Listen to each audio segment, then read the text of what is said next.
We are creatures of their existence. To be able to control our own destiny, which is what we've been able to do for over 150 years. It's been 3 months since the Ford government introduced Bill 100, the Better Regional Governance Act, and frustration at the latest Simcoe County Council meeting was visible. As elected officials say, they are still waiting for answers. I don't know. We're talking about frustrations. I keep hearing, no, we'll do it all after when we appoint. Well, no. Some of the frustrations are frankly that we're dealing with in trying to come up with something that right now is so fluid and so unknown. The bill would cut county council from 32 members to 17, 16 mayors plus 1 full-time head of council. For 180 years, councillors have chosen that leader themselves, a position known as the warden. Bill 100 would end that. Instead, the province would make the appointment and the appointee would be known as the county chair. That chair would hold so-called strong chair powers, meaning it would take a 2/3 vote of council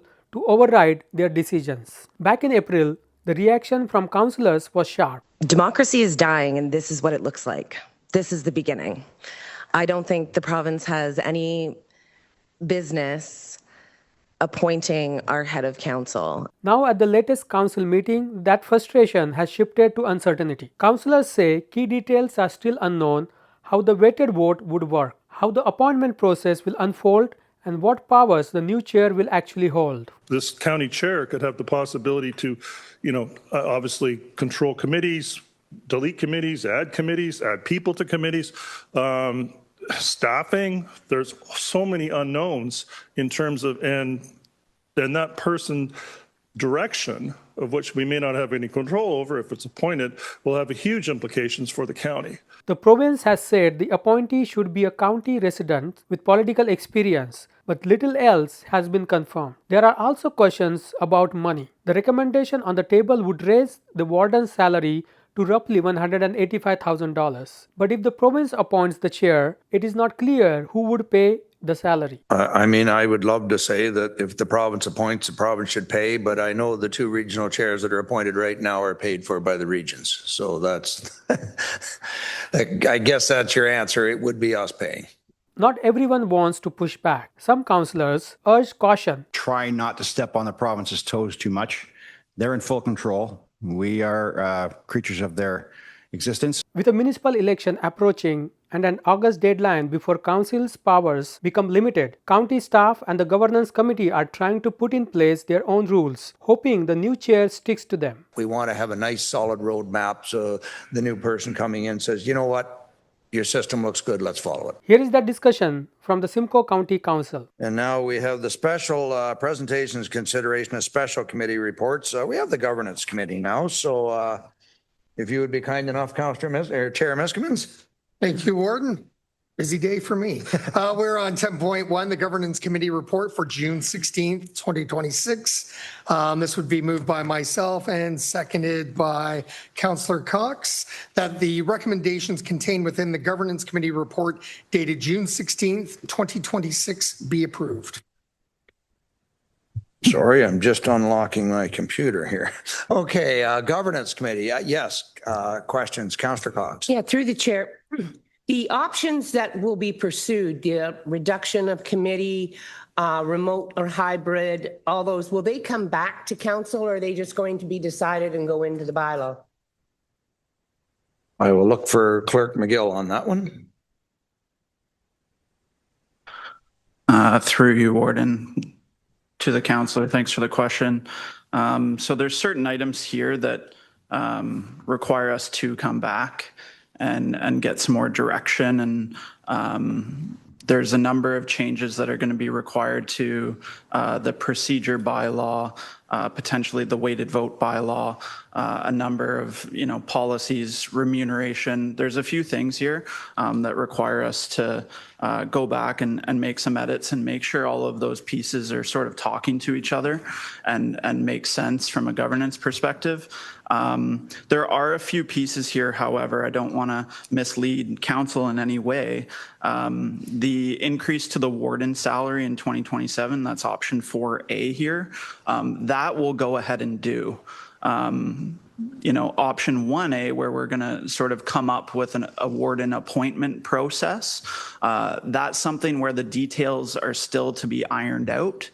So I would say there's a mix of things here where we will act upon some of them that are clear to go ahead and act upon, the warden remuneration being one of them, the elimination of the deputy warden role. I mean, I can go through them here as well. That's probably the key ones there. The rest, reduction of committees, the warden appointment process, reduction in city representation, those sorts of things, like we'll come back with a procedure bylaw with edits to it and take that back to governance and it'll end up back here at the council table. Okay, thank you. I just wanted to clarify that. Thank you very much. Councillor Fryer, questions? Yes, thank you, Warden. And I had read that I knew staff were working on some things and would be coming back. But what I wanted to ask about was the 2B part, which I agree with. It's consideration of the alternates possibly sitting on committees. But it talks about Section 268, which is the appointment process for the alternate. Is the county's, I know the county can't specify, I don't believe you can, but is the intention, I'm getting people who are interested in a deputy mayor position as far as running in the next election. Are the county going to be at least suggesting to municipalities that the deputy warden sits as the alternate? Or is there a process of consideration to actually be able to do something at the county level? Seems to me like the alternate is selected at the lower tier level. So I just wondered if I get some clarification on that. Jonathan, I believe that is correct. Jonathan? Yeah, thank you, Warden. To the councillor, the last part of your comments there are absolutely correct. Section 260 of the Municipal Act leaves it totally in the hands of the lower tier municipality to appoint that alternate. So the county would not be weighing in, suggesting that it be the deputy mayor or anything like that. It's strictly a lower tier decision. Municipalities don't even have to appoint an alternate if they don't want to. So it would be left in their hands. Follow up, because that's, as the clerk mentioned, don't even have to have an alternate. And I actually, when I look at the way things are going to proceed, I wonder why anybody would want to be an alternate. Because is there, and again, as I say, I'm getting questions from possible candidates and I'm trying to understand what I should be saying to them, or the incentives to have an alternate. I think the municipality would like to have an alternate to make sure they have representation, but how do we say to the deputy mayor, you should be alternate if they're going to be receiving the meeting per diem for showing up, $300? Like, I just wondered if there's going to be some work on trying to look at things from an incentive basis to make the alternate position something that people would look at doing. We haven't been looking at a change in the per diem yet. I mean, is that something you're suggesting governance have a look at the per diems that are paid for those that show up? I guess I felt that there was probably something that would be looked into. It did talk about staff were going to look at things and come back in August and September. And 2B was one of them because of the alternates possibly on the committees and that. But I just, as I said, if somebody can give me information that I can use in discussing with possible candidates for deputy mayor and an alternate situation, it'd be helpful. So just however that can come about. Perfect. Councillor Cox. Yeah, through the chair. I understand where Councillor Fryer is coming from, but I do believe that it should be in the hands of the local municipality. And I also believe that there are people out there who are considering running for deputy mayor, and the rationale is that now they may think about going because they don't have to be at 2 meetings a month, which works better with their job schedule. So it really weighs both ways on what's going on. And I believe that when the local municipality does designate an alternate, that it will be the person who's able to go and is interested in going, not just someone who's put there and has to go if they don't have the time or the energy. Thank you. And do I even weigh into it? I don't know where strong mayor power lands in appointing the alternate. If that's something that can be done, is done by the mayor or it's done by the council. You don't have to worry about that one too much, Jonathan. What's your opinion on it? The strong mayor sort of framework within the municipal act section, it's a number of sections at 284. It allows a strong mayor to appoint members to committees of council. Right now, I don't think the current legislation contemplates allowing a strong mayor to appoint the alternate for the municipality. I believe it's in the hands of council as a whole.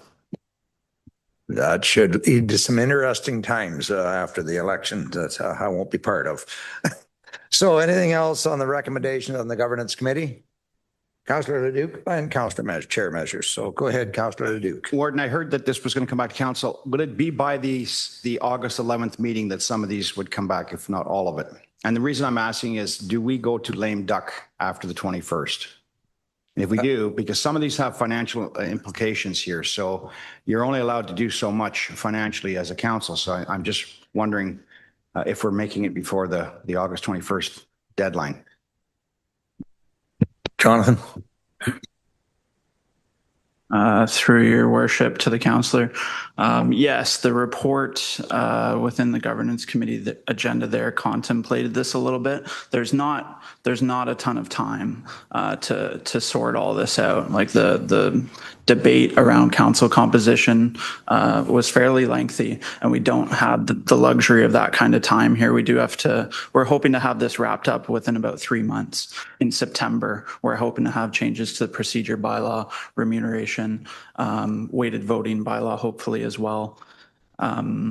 So as part of the recommendation here, the last clause says that additional governance committee meetings be scheduled in late July or early August and September 2026.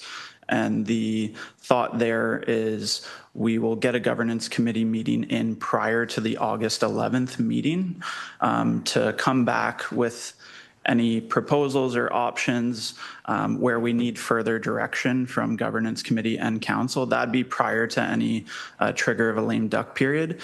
And then we would be, going through in September, the actual, right into the details, the wording and language of the bylaw itself based on the direction provided today and any further direction we need provided August 11th.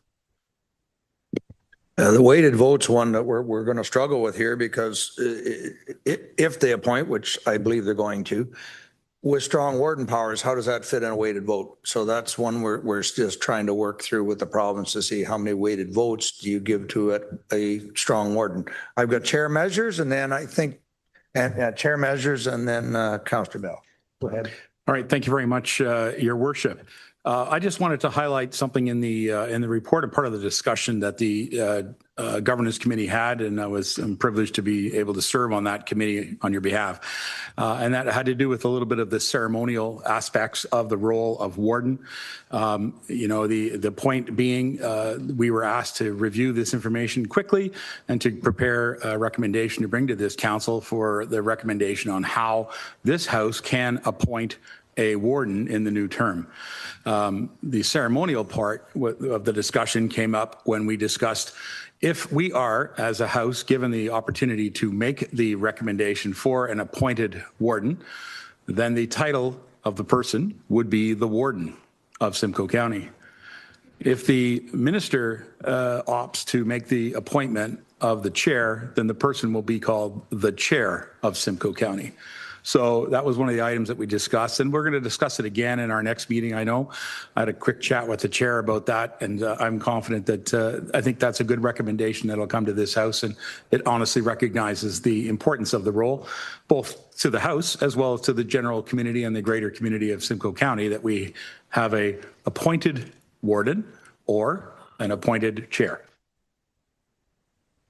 Thank you for clarifying. And Councillor Bell. Sure. I think my biggest concern is because it's an election year, and of course, we don't know what's going to happen with the House. It could be 16 new people sitting in these seats with no idea of what's happened in the last 4 years. a new appointed warden with no idea what's happened the last 4 years. I think even adding in a request that we should have an overlap. At least our current warden should be sitting for an additional 6 months or a year to do that transition period. I think it'd be an important piece for staff, for the county itself.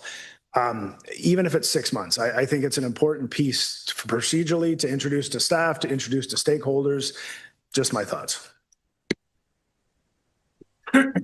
Councillor Cox. Well, my other question had been answered, but I totally agree with Councillor Bell on that. I think that's something the Governance Committee should look at and speak to the province about. It is a whole brand new experience for a whole brand new amount of people. And the other one I wanted to speak to too is, it was Councillor Fryer who kind of niggled it in my brain, is when this information goes out to the municipalities, or it's probably already gone for anyone who's running for mayor, they may want to emphasize the fact that there's 16 people on council, and second Tuesdays and fourth Tuesdays are county council days. You can't afford to have people saying, oh, I have to leave at 9, I have to leave at 11. You can't have that. You've only got 16 people. Thank you. Maybe it's, I've got you, Councillor Rawson, maybe on the last comment, they're pretty adamant they're going to appoint this time after the election. I think we don't poke at that bear, but maybe instead of, they're talking 2 years, maybe say for the first one, 3 years. And then 2 years after that. So there's always a 1 year overlap. When a new council comes in, the warden's there for a year, then they can appoint a new or whatever they want to do. And there'd always be an overlap in the term of council. Maybe that's something we could suggest to governance and see what we can come up with. But I wouldn't poke the bear too much. They've been pretty adamant that they're going to appoint this warden after the election. But, you know, instead of 2 years, maybe make it 3. And then that would throw that, because they're looking at every other year. So then that way there'd be some continuity. Councillor Rawson, you've been patiently waiting. Thank you, Worship. I appreciate Chair Measures' comments about the appointment of the chair selected by this council or by the province. I'm looking at the report about option 4A, increase warden salary at the 60th market percentile. And then option 5A speaks what Councillor Measures mentioned about the warden being a county chair or should be the province. My question is, who's paying? If it's a provincial appointment, are we paying this or is the province paying this? I think we got to think about that.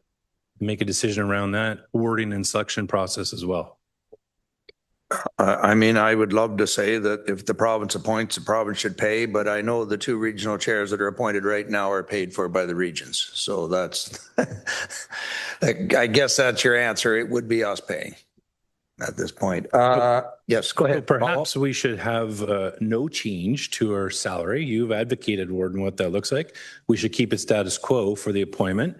And if it becomes a council-directed appointment, then we'll talk about making the adjustment to the 60th market percentile using that data. If it's a council-appointed warden, and it ties to the warden's position. Well, I won't argue that. We did have a little discussion on that, and the fear is if we don't set the salary, it'll be set for us. And I would rather set at the 60th percentile, which is what we pay ourselves, not the 100th percentile, because we're the largest county. So it kind of puts the control back in. That's what county council is paying themselves. That's what we pay our staff, the 60th percentile. It fits our model rather than have no salary set and have the province set it at 200, 250, whatever they feel is adequate. At least we've got it tied with everybody else. But we did have a discussion on that, and certainly it's on the agenda now if we want more input on that. So give it some thought while I go to Councillor Evans. Thank you, Your Worship, and the council through you to Councillor Rawson and the council overall. As you know, I sit on the governance committee. I just want to give you a little background in terms of where there's a lot of forward thinking and conceptual ideas and hypotheses of what's going to happen. Just to give you a little bit of background on what we're looking at and really what came out of the discussions in my mind, and I think a number of people in the room, was that there are a lot of balls in the air and a lot of things are moving around. And it's frankly based on somebody making a decision that largely is not going to take into consideration what our concerns. So what we're trying trying to put up is kind of like gateways for flags to keep us in the area. So when we talk about, to your point, let's set the salary at this, let's put this in place, we're by no means certain that that's going to happen because the process itself is so unknown. But we're trying to provide a roadway, if you want to call it, of where we'd like to land in terms of if we had the choice, best case scenario as a council, to be able to control our own destiny, which is what we've been able to do for over 150 years. But now we have to deal with this uncertainty. The bigger uncertainty, when you think about it, and maybe give you a bit of background, and when you're reading all this material, is the big unknown is the warden or the county chair position, the county chair position and the power that that person has or will wield in the community. So as you know, the appointment, this county chair could have the possibility to, obviously control committees, delete committees, add people to committees, staffing. There's so many unknowns in terms of, and that person direction of which we may not have any control over if it's appointed will have huge implications for the county. So it's a very kind of frustrating discussion because we stopped at 3.5 hours, 4 hours, and it could have gone for another couple of days because you're trying to, it's like trying to figure out all the permutations and combinations and possibilities of what could happen. And unfortunately, until really that person is appointed, then we're going to have, then we'll be in the reality of dealing with what's actually going to happen. But to try and figure it all out, and I think we're doing a good job by saying, okay, this is where we'd like to land. This is where the position should operate in, and that I think is something that really, and frankly, that's really the only thing we can do right now until we get that further indication from the MMAH to move forward. So just want to give you a little bit of background in terms of the frustrations and opportunities. I'm half glass full, but some of the frustrations are frankly that we're dealing with in trying to come up with something that right now is so fluid and so unknown. So I'm sure we'll be meeting again in the summer a couple times on this, I'm sure, and trying to get back to you like for August 11th, I think it was, you said. So I look forward to getting some certainty out of it. Thank you, Warden. Yeah, you're correct on that. We're trying to get as many ironed down as if we were doing it ourselves. This is how we'd want it, hoping the new chair will do that. Because quite frankly, strong chair powers, all of these chairs can be appointed by the warden/chair. So even the governance committee can be appointed. They have to delegate that power back to us. So we're trying to get everything in place. This is how we would do it, hoping the new Simcoe County chair will say, you know what, you got a great system in place. Let's just follow that. Or, like I said, they can appoint all the chairs of the committee, all the subcommittees, and we don't want that. We want to have a nice solid roadmap so the new person coming in says, you know what, your system looks good, let's follow it. I saw a few hands. Councillor Fryer. Thank you, Warden. I just want to briefly say my line of questioning, I want to make sure that I express appreciation to the governance committee and to staff. I recognize how complex the situation is and appreciate the explanation of the discussion. So just my line of questioning was only out of interest and just trying to understand and recognize that it is a very fluid situation. So thank you. Councillor Cox. What if you said increase the warden's salary to a max of the 60th market percentile and leave it at that instead of saying you're going to in 2027, and that way they know there's a max and you can make the decision, or it can be made when the chair or the person is appointed. It kind of leaves an opening, but they can't go over it, but they can go up to it if they decide. Okay, well, we need direction on it. Like we were just going to appoint, it wasn't going to say max, that would be the salary.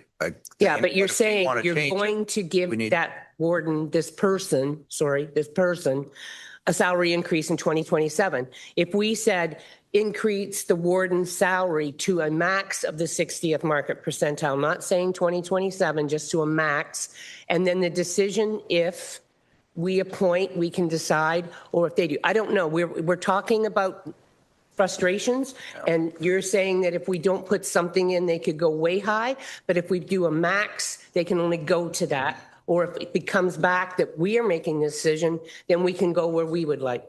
Just chatting with Jonathan here. We can set the salary, but setting a max is trying to bind a future council. So we can recommend what we think the salary should be, which is what's in the report. But if you try and set a max, then you're trying to bind the future council technically. So we're better just to, this is our suggestion. This is the salary at the, I think 185 was the 60th percentile. But as soon as you put thou shalt not go above that, you're trying to bind the future council, which we can't do. Well, I kind of look binding now.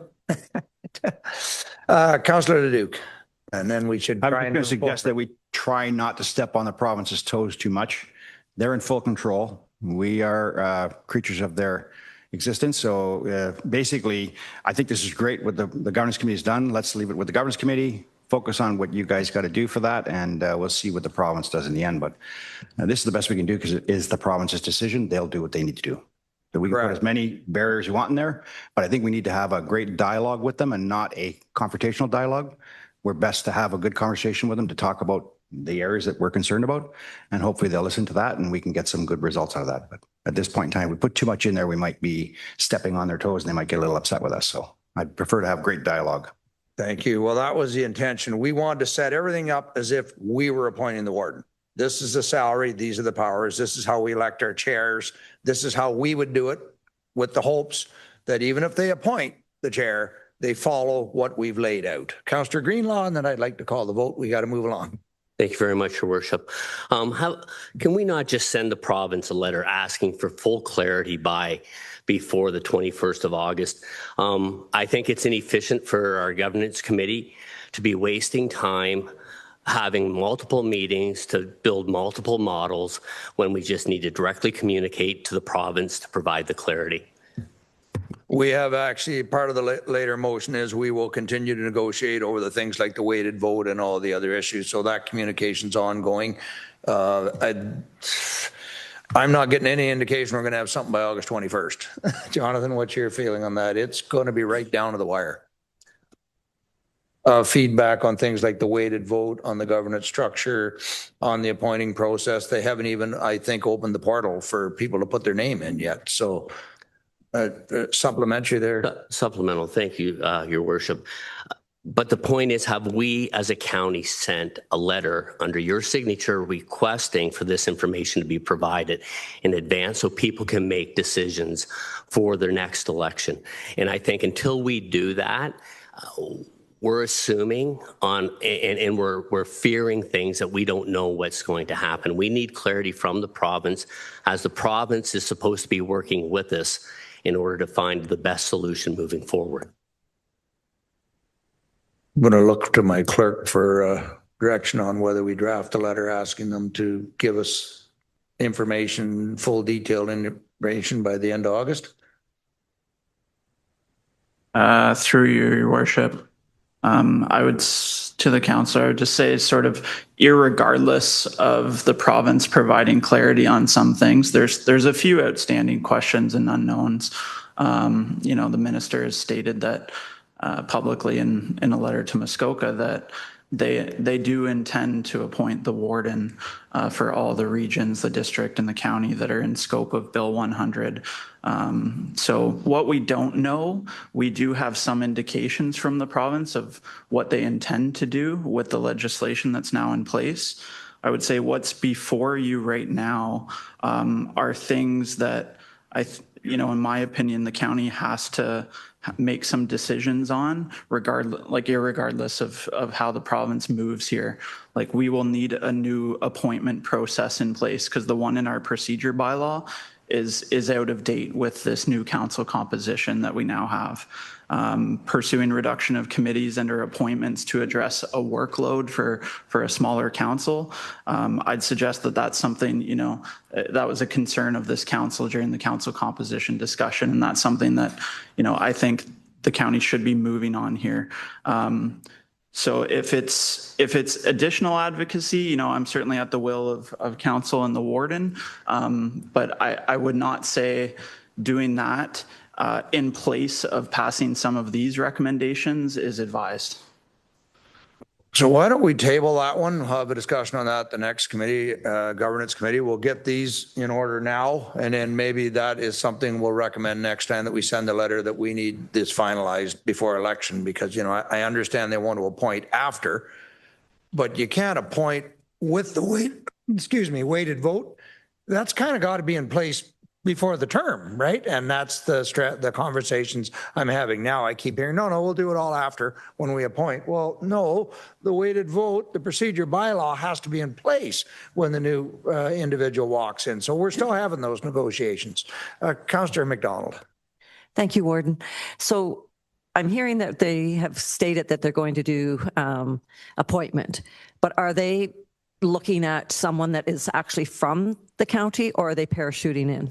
If you have any information on What that. they've said is they believe it should be a resident of the county with political experience. Okay, thank you. That's what they've said. Okay, thanks. Okay, so on the recommendation, is there any other discussion? Yes? As long as there's no motions to come, we can move forward. Yeah, if there's no other motions to come, then I will move forward on the vote.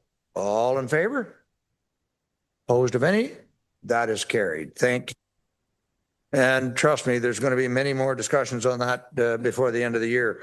For Simcoe Community Media, I am Deepak Bidwai. This story was supported by the Local Journalism Initiative.